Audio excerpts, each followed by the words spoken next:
ನಮಸ್ಕಾರ, ನೀವು ನೋಡ್ತಾ ಇದ್ದೀರಾ ನ್ಯೂಸ್ ಫಸ್ಟ್ ಲೈವ್. ನಾನು ಸಬಾ ಹಕೀಂ. ಮಧ್ಯಂತರ ಜಾಮೀನಿನ ಮೇಲೆ ರೇವಣ್ಣ ಹೊರಗಡೆ ಇದ್ದಾರೆ. ಇವತ್ತು ಮತ್ತೆ ಕೋರ್ಟ್ಗೆ ಹಾಜರಾಗಬೇಕಾಗಿದೆ. ಸೊ ಇಂಥ ಸಂದರ್ಭದಲ್ಲಿ ಬಿಟ್ಟು ಬಿಡಿ ಅಂತ ಹೇಳಿದ್ದಾರೆ.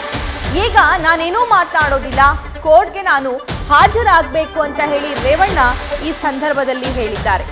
ಈಗ ನಾನೇನು ಮಾತನಾಡುವಂತಹ ಪರಿಸ್ಥಿತಿಯಲ್ಲಿ ಇಲ್ಲ, ಕೋರ್ಟ್ಗೆ ಹೋಗಬೇಕು.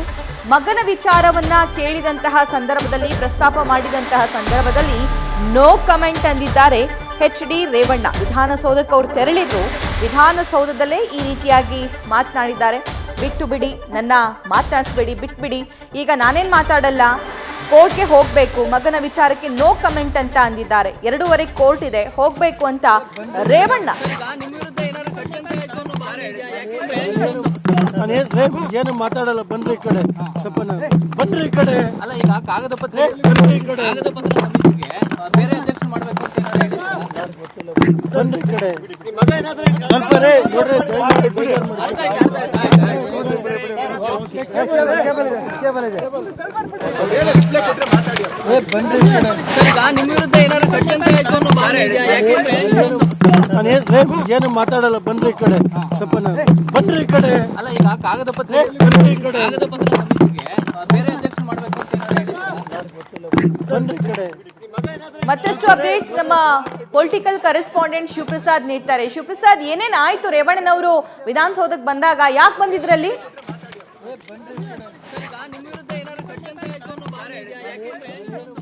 ಶಿವಪ್ರಸಾದ್, ನನ್ನ ಧ್ವನಿ ಕೇಳಿಸ್ತಾ ಇದ್ರೆ, ರೇವಣ್ಣನವರು ವಿಧಾನಸೌಧಕ್ಕೆ ಬಂದಾಗ ಏನೇನಾಯ್ತು, ಯಾವ ಕಾರಣಕ್ಕೋಸ್ಕರ ಬಂದಿದ್ರು, ಯಾರಿದ್ರು ಅವ್ರ ಜೊತೆ? ಓಕೆ, ಮತ್ತೆ ಸಂಪರ್ಕಕ್ಕೆ ತಗೊಳ್ತೀವಿ ನಮ್ಮ ಪ್ರತಿನಿಧಿ ಶಿವಪ್ರಸಾದ್ ಅವರನ್ನ. ದೃಶ್ಯದಲ್ಲಿ ಗಮನಿಸ್ತಾ ಇದ್ದೀರಾ, ಮಾಧ್ಯಮದವರು ಎಷ್ಟೇ ಪ್ರಶ್ನೆ ಕೇಳುವಂತಹ ಪ್ರಯತ್ನ ಮಾಡಿದ್ರು ಕೂಡ ರೇವಣ್ಣನವರು ಬಿಡ್ರಿ ಆ ಕಡೆ, ಸರಿರಿ ಈ ಕಡೆ ಅಂತ ಹೇಳಿ ಹಾಗೆ ಹೋಗ್ತಾ ಇದ್ರು. ಅವ್ರು ಯಾವುದನ್ನೂ ಕೂಡ ಅಲ್ಲಿ ಮಾತನಾಡಲಿಲ್ಲ. ನನ್ನನ್ನು ಬಿಟ್ಬಿಡಿ, 2:15 ನಾನು ಕೋರ್ಟ್ಗೆ ಹೋಗಬೇಕು, ಕೋರ್ಟಿಗೆ ಹಾಜರಾಗಬೇಕು ಅಂತ ಅಂದರು. ಇನ್ನು ಪ್ರಜ್ವಲ್ ರೇವಣ್ಣ ಯಾವಾಗ ಬರ್ತಾರೆ, ಎಲ್ಲಿದ್ದಾರೆ, ಮಾತಾಡಿದ್ರ, ಇಂತಹ ಸಾಲು ಸಾಲು ಪ್ರಶ್ನೆಗಳ ಸಂದರ್ಭದಲ್ಲಿ ರೇವಣ್ಣ ಅವರ ಉತ್ತರ ನೋ ಕಮೆಂಟ್ಸ್ ತರ ಆಗಿತ್ತು. ಸೊ ಅಲ್ಲಿಂದ ಅವರು ವಾಪಸ್ ಕೋರ್ಟ್ಗೆ ತರಾತುರಿಯಲ್ಲಿ ತೆರಳಿದ್ದಾರೆ ಅನ್ನುವಂತಹ ಅಪ್ಡೇಟ್ಸ್ ಲಭ್ಯವಾಗ್ತಾ ಇದೆ. ವಿಧಾನಸೌಧಕ್ಕೆ ತೆರಳಿದಂತಹ ಸಂದರ್ಭದಲ್ಲಿ ರೇವಣ್ಣನವರು ಏನೇನಾಯಿತು ಅಂತ ದೃಶ್ಯಾವಳಿಗಳಲ್ಲಿ ಗಮನಿಸ್ತಾ ಇದ್ದಾರೆ. ಅಲ್ಲ, ಈಗ ಕಾಗದ ಪತ್ರ ಬೇರೆ ಅಧ್ಯಕ್ಷ ಮಾಡಬೇಕು ಅಂತ ಬನ್ರಿ ಈ ಕಡೆ ಸ್ವಲ್ಪ ರೇ ನೋಡ್ರಿ.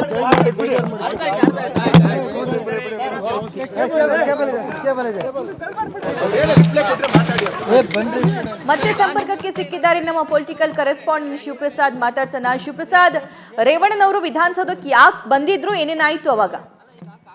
ಖಂಡಿತವಾಗಿ ಸಭಾ, ಇವತ್ತು ಕಾಗದ ಪತ್ರಗಳ ಸಮಿತಿಯ ಸಭೆ ಇದ್ದಿದ್ರಿಂದ, ಅವರು ಕೂಡ ಕಾಗದ ಪತ್ರ ಸಮಿತಿಯ ಅಧ್ಯಕ್ಷ ಆಗಿದ್ರಿಂದ ಸಭೆಯಲ್ಲಿ ಭಾಗವಹಿಸಬೇಕಾಗಿತ್ತು. ಆ ಕಾರಣಕ್ಕಾಗಿ ಇವತ್ತು ವಿಧಾನಸೌಧಕ್ಕೆ ಆಗಮಿಸಿದ್ರು. ಪ್ರಮುಖವಾಗಿ ಸಭೆಯಲ್ಲಿ ಕೆಲ ಕಾಲ ಇದ್ದಂತ ರೇವಣ್ಣ ಅವರು ಕಡತಕ್ಕೆ ಸಹಿ ಹಾಕಿ, ಅಂದ್ರೆ ಕಾಗದ ಪತ್ರಗಳು ಏನೇನೆಲ್ಲ ಇವತ್ತು, ಅಂದ್ರೆ ಕಳೆದ ವಾರ ಏನೇನೆಲ್ಲ ಸಭೆ ಆಗಿತ್ತು, ಆ ಸಭೆಯಲ್ಲಿ ಯಾವ್ಯಾವ ವಿಚಾರಗಳು ಚರ್ಚೆಗೆ ಬಂದು ಎಂತಕ್ಕಂಥ ವಿಚಾರಗಳನ್ನ ಕೂಡ ರೇವಣ್ಣ ಅವರು ತಿಳ್ಕೊಂಡ್ರು. ಆ ನಂತರ ಕೆಲ ಕಾಲ ಅಲ್ಲಿದ್ದಂತ ಕಾಗದ ಪತ್ರಗಳ ಸಮಿತಿಯ ಸದಸ್ಯರಾಗಿರ್ತಕ್ಕಂಥ ಕೆಲ ಶಾಸಕರ ಜೊತೆನೂ ಕೂಡ ರೇವಣ್ಣ ಅವರು ಮಾತನಾಡಿದ್ರು. ಆ ನಂತರ ಕೇವಲ 10 ನಿಮಿಷ ಅಷ್ಟೇ ಸಭೆಯಲ್ಲಿ ಭಾಗವಹಿಸಿದ್ರು. ಆ ನಂತರ ತರಾತುರಿಯಲ್ಲಿ ಕೋರ್ಟ್ ಇದೆ ಅಂತಕ್ಕಂಥ ವಿಚಾರವನ್ನು ಕೂಡ ಮಾಧ್ಯಮ ಅವರ ಗಮನಕ್ಕೆ ತಂದು ಯಾವುದೇ ಹೆಚ್ಚು ವಿಚಾರಗಳ ಬಗ್ಗೆ ಮಾತನಾಡದೆ ತರಾತುರಿಯಲ್ಲಿ ರೇವಣ್ಣ ಅವರು ಹೊರಟ್ರು. ಸದ್ಯ ಮಾಧ್ಯಮ ಪ್ರತಿನಿಧಿಗಳು ಅವ್ರನ್ನ ಮಾತನಾಡ್ತಕ್ಕಂಥ ಪ್ರಯತ್ನ ಮಾಡಿದ್ರು ಸಹಿತವಾಗಿ ಮಾತಾಡ್ತಕ್ಕಂಥ ವಿಚಾರಕ್ಕೆ ರೇವಣ್ಣ ಅವರು ತಿರಸ್ಕಾರ ಮಾಡಿದ್ರು. ನಾನು ಸ್ವಲ್ಪ ಬಿಸಿ ಇದ್ದೇನೆ, ಕೋರ್ಟ್ಗೆ ಹೋಗ್ಬೇಕಾಗಿದೆ, ಹಾಗಾಗಿ ನಾನು ಹೊರಡ್ತಾ ಇದ್ದೀನಿ ಅಂತಕ್ಕಂಥ ತರಾತುರಿಯಲ್ಲಿ ವಿಧಾನಸೌಧದಿಂದ ಹೊರಟ್ರು. ಪ್ರಮುಖವಾಗಿ ಈಗ ವಿಧಾನಸೌಧದಲ್ಲಿ ಕಾಗದ ಪತ್ರಗಳ ಸಮಿತಿಯ ಸಭೆ ಇರೋದ್ರಿಂದ, ಅವರು ಕೂಡ ಅಧ್ಯಕ್ಷ ಆಗಿರೋದ್ರಿಂದ ಅವರು ಪ್ರಮುಖವಾಗಿ ಭಾಗಿಯಾಗಬೇಕಾಗುತ್ತೆ. ಕಾಗದ ಪತ್ರಗಳ ಸಮಿತಿ ಅಧ್ಯಕ್ಷ ಸಭೆಯಲ್ಲಿ ಹಾಜರಾಗಿಲ್ಲದೆ ಇದ್ದಂತ ಸಂದರ್ಭದಲ್ಲಿ ಸಹಜವಾಗಿ ಸಭೆ ಅಂದ್ರೆ ಆ ಸಮಿತಿಗೆ ಸಹಜವಾಗಿ ಮುಜುಗರ ಉಂಟಾಗುತ್ತೆ. ಹಾಗಾಗಿ ಅವರು ಅಧ್ಯಕ್ಷ ಆಗಿರೋ ಸಂದರ್ಭದಲ್ಲಿ ಅವರು ಭಾಗಿಯಾಗಿ ಸದ್ಯ ಈಗ ಸಹಿ ಮಾಡಿ, ಅಂದ್ರೆ ಸಾಂಪ್ರದಾಯಿಕವಾಗಿ ಅವರು ಭಾಗಿಯಾಗಿ ಯಾವ್ಯಾವೆಲ್ಲ ವಿಚಾರಗಳು ಚರ್ಚೆ ಆಗುತ್ತೆ ಅಂತಕ್ಕಂಥ ವಿಚಾರವನ್ನ ತಿಳ್ಕೊಂಡು ಈಗ ತೆರಳಿದ್ದಾರೆ. ಪ್ರಮುಖವಾಗಿ ಈಗ ಕಾಗದ ಪತ್ರಗಳ ಸಮಿತಿ ಅಧ್ಯಕ್ಷ ಆಗಿ ಮುಂದುವರಿತಾರ ಅಥವಾ ಇಲ್ವಾ, ಆ ಸ್ಥಾನಕ್ಕೆ ರಾಜೀನಾಮೆಯನ್ನ ನೀಡಲಿದ್ದಾರೆ ಅಂತಕ್ಕಂಥ ಮಾಹಿತಿ ಕೂಡ ಲಭ್ಯವಾಗ್ತಾ ಇರೋದ್ರಿಂದ ಆ ವಿಚಾರ ಕುರಿತಂತೆ ಕೂಡ ರೇವಣ್ಣ ಅವರು ಯಾವುದೇ ಪ್ರತಿಕ್ರಿಯೆಯನ್ನ ನೀಡಿಲ್ಲ. ಹಾಗಾಗಿ ಸದ್ಯ ಈಗ ಕೋರ್ಟ್ಗೆ ತೆರಳಿರ್ತಕ್ಕಂಥ ರೇವಣ್ಣ ಅವರು ಮಾಧ್ಯಮಗಳ ಜೊತೆ ಹೆಚ್ಚು ಪ್ರತಿಕ್ರಿಯೆಯನ್ನ ನೀಡದೆ ಈಗ ತರಾತುರಿಯಲ್ಲಿ ಕೋರ್ಟ್ಗೆ ಹೊರಟಿರ್ತಕ್ಕಂಥದ್ದು ಸಭಾ. ಓಕೆ, ಅವ್ರ ಜೊತೆ ಶಾಸಕ ಮುನಿರತ್ನ ಅವರು ಇದ್ರು ಅನ್ನೋ ಮಾಹಿತಿ ಇದ್ರ ಶಿವಪ್ರಸಾದ್? ಏನಾಯ್ತು, ಅವ್ರು ಯಾಕೆ ಇವ್ರಿಗೆ ಸಾಥ್ ನೀಡ್ತಾ ಇದ್ರು? ಖಂಡಿತವಾಗಿಯೂ ಸಭಾ, ಈಗ ಕಾಗದ ಪತ್ರಗಳ ಸಮಿತಿಯ ಸದಸ್ಯರಾಗಿ ಮುನಿರತ್ನ ಅವರು ಕೂಡ ಇರೋದ್ರಿಂದ ಅವರು ಕೂಡ ರೇವಣ್ಣ ಅವರ ಜೊತೆಯಲ್ಲಿ ವಿಧಾನಸೌಧಕ್ಕೆ ಆಗಮಿಸಿದ್ರು.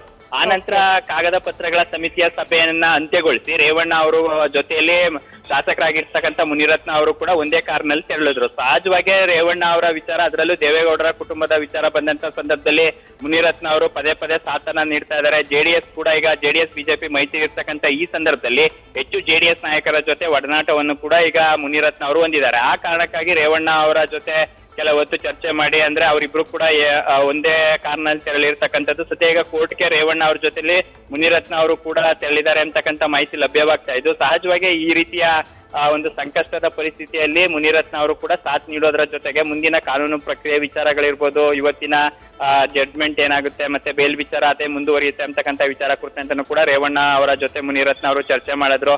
ಸದ್ಯ ಈಗ ಮುಂದಿನ ಕಾನೂನು ಹೋರಾಟ ವಿಚಾರ ಕುರಿತಂತೆ ಯಾವ ರೀತಿ ಮುಂದುವರಿಬೇಕು ಅಂತಕ್ಕಂಥ ವಿಚಾರಗಳ ಕುರಿತಂತೆ ಮುನಿರತ್ನ ಅವರು ಕೂಡ ರೇವಣ್ಣ ಅವರಿಗೆ ಕೆಲವೊಂದಿಷ್ಟು ಸಲಹೆಯನ್ನ ನೀಡಿದ್ದಾರೆ ಅಂತಕ್ಕಂಥ ಮಾಹಿತಿ ಲಭ್ಯವಾಗ್ತಾ ಇದ್ದು, ಸದ್ಯ ಈಗ ಒಂದೇ ಕಾರ್ನಲ್ಲಿ ರೇವಣ್ಣ ಮತ್ತೆ ಮುನಿರತ್ನ ಇಬ್ರು ಕೂಡ ಕೋರ್ಟ್ಗೆ ತೆರಳಿದ್ದಾರೆ ಅಂತಕ್ಕಂಥ ಮಾಹಿತಿ ಲಭ್ಯವಾಗ್ತಾ ಇರ್ತಕ್ಕಂಥದ್ದು. ಸಭಾ, thank you Shivaprasad. News first ನಿರ್ಭೀತಿಯಿಂದ ನಿಮ್ಮ ಪರವಾಗಿ.